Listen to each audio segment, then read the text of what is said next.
Jean-Didier Vincent, vous avez aussi écrit, entre autres, avec Geneviève Ferron, il y a quelques années, ce livre qui s'appelle Bienvenue en Transhumanie. Donc ça fait partie des nombreux thèmes sur lesquels vous avez travaillé. Et je voudrais commencer par vous demander d'ouvrir le feu en évoquant à la fois, en parlant à la fois, je dirais, en scientifique, c'est-à-dire en nous parlant de ces fameuses NBIC, nano, biotechnologie, informatique et sciences cognitives, qui sont en quelque sorte le terreau de cette idéologie transhumaniste, que vous nous disiez si dans tous ces domaines-là, on va aussi vite qu'on pouvait le prévoir il y a 5 ou 6 ans, ou que l'affirment les idéologues de la transhumanie, et puis que vous me disiez, je dirais, peut-être aussi comment vous, sur le plan philosophique, personnel, vous vous situez par rapport à tout ça. Ma préoccupation quand je me suis intéressé au transhumanisme, c'était est-ce que l'espèce humaine est destinée à durer ? C'est effectivement ce serait une curiosité de l'évolution que l'espèce humaine perdure. Donc j'étais intéressé par cette disparition de l'espèce humaine, et c'était comme ça que j'en suis venu à voir quelques philosophes qui s'intéressaient à la destruction de l'espèce ou à l'évolution de l'espèce, et que j'en suis venu à m'intéresser à ce qu'on appelait déjà le transhumanisme, bien que le nom ait été un peu difficile à faire passer. Alors, j'ai donc décidé d'aller voir sur place. J'ai commencé par voir les Français. Je vous en dirai un mot tout à l'heure. Ils ne sont pas des grands experts du transhumanisme. C'est un des pays où il y a le plus de retard dans la transhumanie. Mais enfin, ce sont des fins penseurs, ce qui leur permet d'être des fins critiques. Voilà. Donc, je ferai l'impasse sur la France dans le transhumanisme. Alors donc, j'ai décidé d'aller voir sur place et d'aller voir aux États-Unis. Et là, on va croiser un certain nombre de personnages importants que j'ai eu l'occasion de rencontrer en essayant qu'ils me fassent comprendre ce qu'est le transhumanie. Alors, la transhumanie. Donc, je vais vous en parler des quelques-uns que j'ai suivis, et de discussions que j'ai eues passionnantes avec ces gens, qui ne sont pas simplement au service des grandes compagnies qui animent cette vallée, mais qui sont aussi des gens tout à fait remarquables et des pionniers, notamment dans le domaine de ce qui est la technologie. C'est là que l'on va découvrir les fondements de la transhumanie, de ce qu'est le transhumanisme, avec des noms qui sont des noms célèbres et qui ont été à l'origine du transhumanisme. Le transhumanisme qui se reproche de faire une nouvelle matière, une nouvelle vie, radicalement changée. Ceci grâce à un contexte technique qui est la possibilité qu'on a eue de pouvoir matérialiser, visualiser les atomes. C'est grâce au microscope de force atomique, grâce à des microscopes à effet tunnel qui nous permettent de... C'est évidemment une image de synthèse. On ne les voit pas, les atomes, mais on les figure. Et c'est comme ça qu'on a pu voir la structure de la matière au niveau atomique. Donc au niveau de ce qu'on appelle les nano-expériences, les nanomatériels qui vont apparaître et qui vont montrer toute une série de possibilités de construction et de fabrication du vivant. Alors, le grand homme, à ce départ, c'est quelqu'un qui était un chercheur du fameux MIT, qui était Eric Drexler. Eric Drexler qui a donné, sur l'impulsion de Marvin Mix, un programme d'intelligence artificielle au MIT. Intelligence artificielle qui vient pour une part importante s'intégrer au programme des transhumanismes. Alors, pour Marvin Minsky, qui est son collaborateur, qui est donc un spécialiste de l'intelligence artificielle, le cerveau est, dit-il, une meat machine. C'est de la viande, ça n'a aucun intérêt. Et il voit que derrière qu'il y a autre chose qui va au niveau atomique se construire dans cette masse de chair amorphe qu'est le cerveau. Donc il a déjà une dépréciation. Il parle aussi, à propos du corps humain, un bloody mess of organic matter, sacré fouillis de matière organique. Ce qui importe dans l'humain, c'est l'esprit. Et là, on commence à voir poindre l'esprit, la naturalisation de l'esprit, comme si la matière était quelque chose qui ne sert pratiquement à rien. Ce sont donc des sujets qui sont des penseurs qui pensent essentiellement au côté donc non matériel, bien que toute leur construction idéologique repose sur du matériel et sur des objets de ça. Alors, le premier jour, j'ai été à un colloque qui était organisé sur le transhumanisme et pour voir comment on pouvait l'intégrer. En réalité, il ressortait à l'évidence que tout ce qui avait été découvert au niveau du transhumain, de ce qui commençait à s'appeler transhumain, c'est-à-dire les grandes formules chimiques, vous savez, qui ont donné un prix Nobel à ces trois auteurs, eh bien c'est tout simplement, comme ils le disent, de la simple chimie. On démystifie, par exemple, les nanotechnologies, les premières formes, les fullerines, ou en dernier, par exemple, ce qu'on appelle les graphènes. Tout ça, c'est fabriqué par la chimie. C'est pas un mystère. Et c'est sur ça qu'on va construire, c'est sur ces fameuses matériels qu'on va construire toute une idéologie qui va se retrouver dans ce qui était une des forces motrices de la transhumanie et du transhumain, c'est-à-dire les technologies convergentes. Technologies convergentes qui sont représentées par 4 lettres, nano, d'abord N, B, biologie, I pour information, communication, et C, c'est soit cognitif, soit communication, etc. Donc tout ça, ça forme un quadratère, enfin, qui est intéressant pour le futur de la recherche française, de la recherche américaine. Et tout de suite, ça va démarrer en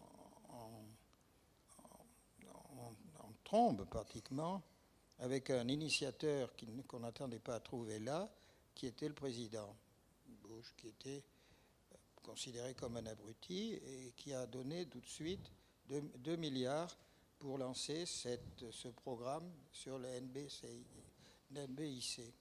Et c'était parti l'histoire à ce moment-là. Donc le démarrage a été donné de la recherche reposant sur les nanotechnologies. Alors, je peux vous amuser en racontant à quoi ça aboutit, les nanotechnologies. Il y a évidemment, on va trouver ce qu'on appelle des nanobots, c'est-à-dire des petits organismes qui vont être à l'échelon du nanomètre ou inférieur et qu'on va utiliser comme des repères. Il va y en avoir des nuages qui vont être des récepteurs pour toutes sortes de données physiques et ce qui vont former des clouds autour du guerrier, par exemple. On va les utiliser beaucoup. Et puis il y aura des découvertes amusantes du fait qu'il y a parmi le matériel ce qu'on appelle des tubes, des nanotubes qui sont d'une force enfin extraordinaire. Ce qui fait qu'on a pu projeter de construire un ascenseur avec qui ne pèse presque rien. On a pu construire un ascenseur pour un satellite stationnaire. C'est entre autres une des applications possibles. Mais il y a toutes sortes d'applications qui ont été tout de suite utilisées en utilisant cette force, cette résistance que représentent ces tubes de dimension nano. Mais à côté de ça, on a commencé à fabriquer des objets, et notamment des objets mobiles. Les militaires, on a plus tard avec la DARPA, c'est la recherche militaire, qui est extraordinairement demandeuse de travaux. Ils donnent des prix d'ailleurs au service de l'armée. L'armée américaine, dans ses aventures au Moyen-Orient, progressivement s'est échangé en un ensemble de transhumanistes soldats qui étaient entourés avec un exosquelette. Ils avaient trouvé des matériels qui pouvaient, quand le soldat était blessé, cicatriser immédiatement la plaie. Enfin bref, ce guerrier d'un autre temps, ce guerrier presque chevaleresque, est entouré d'une troupe de nanoparticules qui va le renseigner sur l'environnement, et il va pouvoir réagir. Et à lui tout seul, il ne va pas combattre des régiments, mais il va faire beaucoup de dégâts. Donc il faut intégrer j'ai fait partie d'un comité qui était à l'école de guerre, c'est sur les recherches sur le transhumanisme. C'était curieux que les militaires français s'intéressent au transhumanisme. Ils s'y intéressent tellement que j'ai été surpris par le sens de l'éthique des soldats, des officiers français, qui étaient de grandes préoccupations éthiques. À part ça, qu'est-ce qu'on a pu inventer? C'est pas croyable. Je cite quelques anecdotes. Il y a brouette nanométrique, elle est formidable. Il a suffi de trois atomes pour la fabriquer presque. Cette brouette, elle est pas mal. Elle peut transporter, tout faire des petits transports, mais il faut la bouger.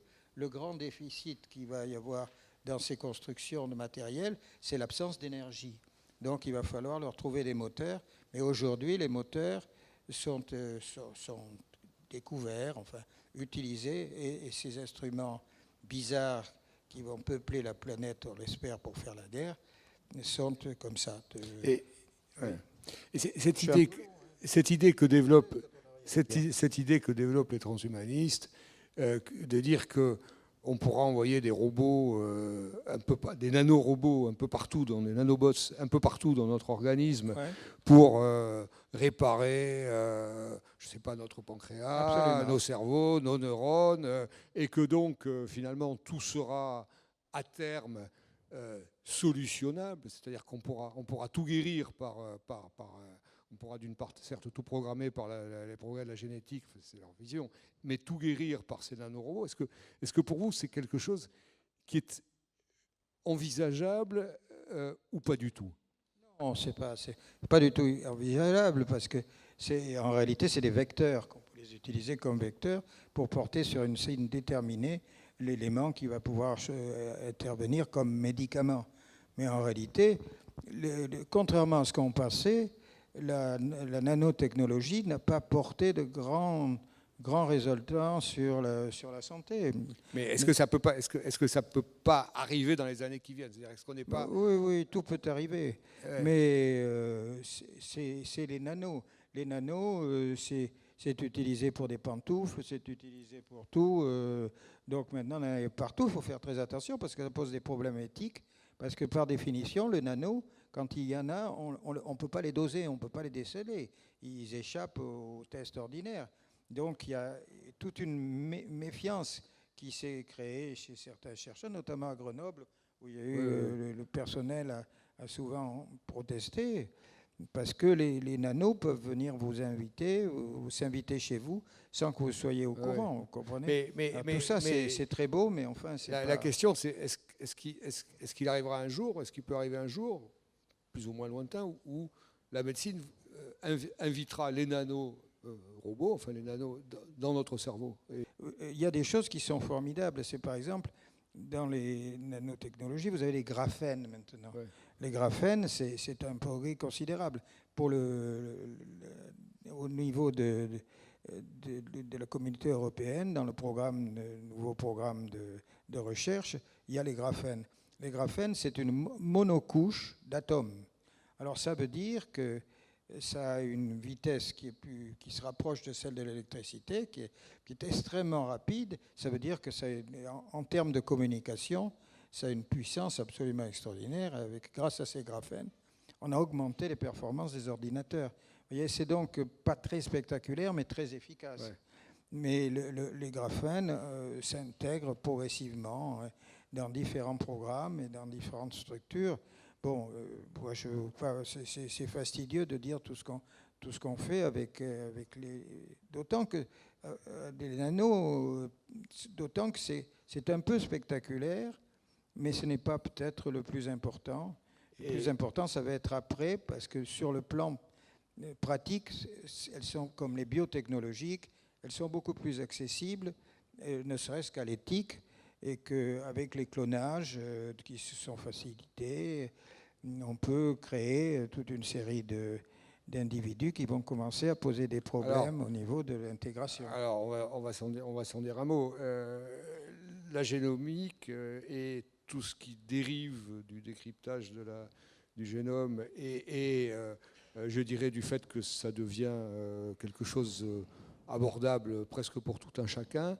Est-ce que pour vous, c'est vraiment, je veux dire, ça peut être porteur dans les décennies qui viennent de bouleversements considérables à la fois sur le plan médical et sur le plan, je dirais, philosophique et sur le plan de notre espèce. Oui, parce qu'il faut aller le chercher en amont, vous comprenez, parce que pour que les gènes interviennent, il faut qu'ils soient rentrés dans l'organisme. Donc, pour ça, il faut faire des transfections, ou au moment où on fait la fécondation aussi, il faut intervenir au niveau des gamètes en introduisant de nouveaux gènes. Alors, évidemment, en ce qui concerne, par exemple, la vieillesse ou d'autres propriétés considérables, elles sont facilitées par le fait qu'on va trouver le gène sur lequel il va y avoir une action possible. Alors, ça, c'est quelque chose qui est de la manipulation génétique, mais qui n'est pas toujours intéressante ou qui n'est pas toujours sans danger. Alors, si pour la vieillesse, par exemple, la vieillesse, vous savez qu'il y a c'est l'augmentation des télomères qui conditionne la durée de vie. Alors, du coup, on a porté les recherches sur la télomérase, c'est-à-dire sur des enzymes qui travaillent sur la longueur des télomères, et on s'est rendu compte que c'était peu efficace et qu'il fallait peut-être abandonner cette idée. Donc l'idée du vieillissement qui était facile grâce à des manipulations qu'on pouvait faire dès la naissance, dès l'utilisation, dès la conception, la gestation, n'était peut-être pas très intéressante et n'aboutirait à rien. À côté de ça, vous avez un monsieur qui s'appelle Ratman, qui était quelqu'un que j'admire beaucoup. Il a évidemment radicalement transformé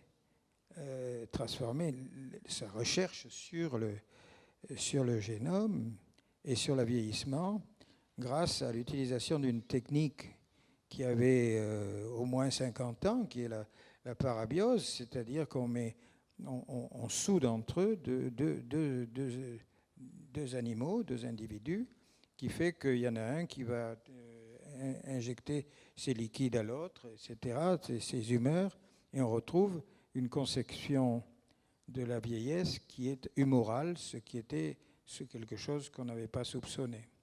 Donc, vous voyez que la recherche est toujours en marche, et elle n'est en marche que grâce aux individus qui ne respectent pas les règles, qui sont atypiques, comme c'est le cas de Ratman, qui est une sorte de génie. Simplement, peut-être puisqu'on en reste là, enfin puisqu'on on est là-dessus, et peut-être en rester là quelques instants, ça nous ramène à ce qu'on disait.